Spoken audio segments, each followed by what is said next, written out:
से निकले तो आज तक घर लौट कर भी नहीं गए।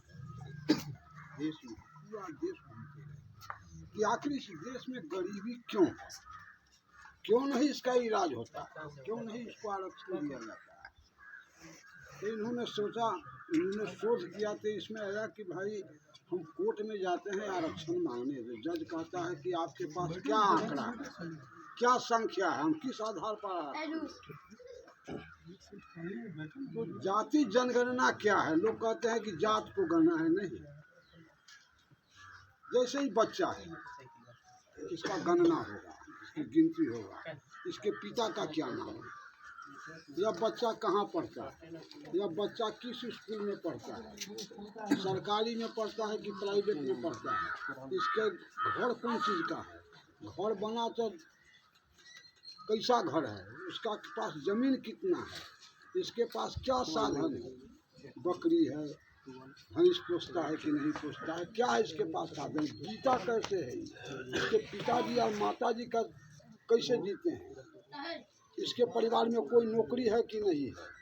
ये सारे चीज़ों का डाटा जाएगा। जैसे एक बच्चा के जाएगा उसी तरह 140 करोड़ की जो आबादी है, चाहे कोई मजिस्ट्रेट हो, चाहे कोई जज हो, चाहे सुप्रीम कोर्ट का हो, चाहे प्रधानमंत्री हो, सारे लोगों का गिनती करो।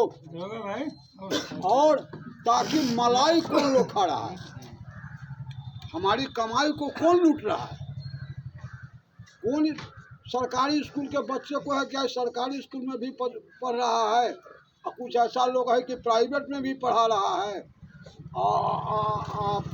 सरकार का पैसा भी खा रहा है। तो भाई एक गो बच्चा के 3 जगह नाम कैसे होगा। जाति जनगणना से क्लियर होगा और इसमें पता चल जाएगा कि कौन आदमी, कितना लोग गरीब है, उसके आधार पर बजट बनाओ भारत सरकार और उतना पैसा दियो। जो जिस जाति में जितने लोग गरीब है, अंत में लिखो कि किस जाति का आता है, बजट का पैसा खर्चा करो। इसलिए कहे हैं कि एक ही एंटीबायोटिक है, एक ही दवा उसका है इलाज। जाति जनगणना जिस दिन सफल हो जाएगा, आपका भविष्य, आपके आने वाले बच्चे का भविष्य ये सुधर जाएगा। हम वैशाली में घूम रहे हैं, आप जानते हैं कि जब सब लोग भाषण करने आता है तो वैशाली की गणतंत्र की भूमि कहता है, लोकतंत्र की भूमि क्यों। वैशाली राज्य जो था, उस राज्य में कौशलपुर था, मथुरा था, हस्तिनापुर था, जनकपुर था।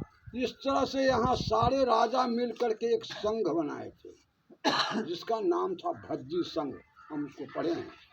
और उसमें कोई प्रधानमंत्री नहीं होता था, कोई राष्ट्रपति नहीं होता था, सभी देश के जो राजा संघ में थे वो जो फैसला करते थे पूरा वैशाली में लागू होता था।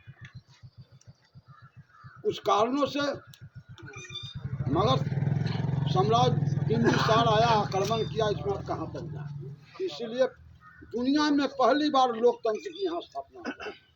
तो जब हम लोग घूम रहे थे तो हम लोगों ने देखा कि भाई वैशाली की जो हालत है वो दो तरह की वैशाली हमको बुझाया। एक बुझाया कि बड़े लोगों का गांव है, या अर्थात बड़े जातियों का, जो सुखी संपन्न है उनका जो गांव है, उनका सड़क को मैंने देखा, गांव के गरीबों का सड़क मैंने देखा, स्कूल को मैंने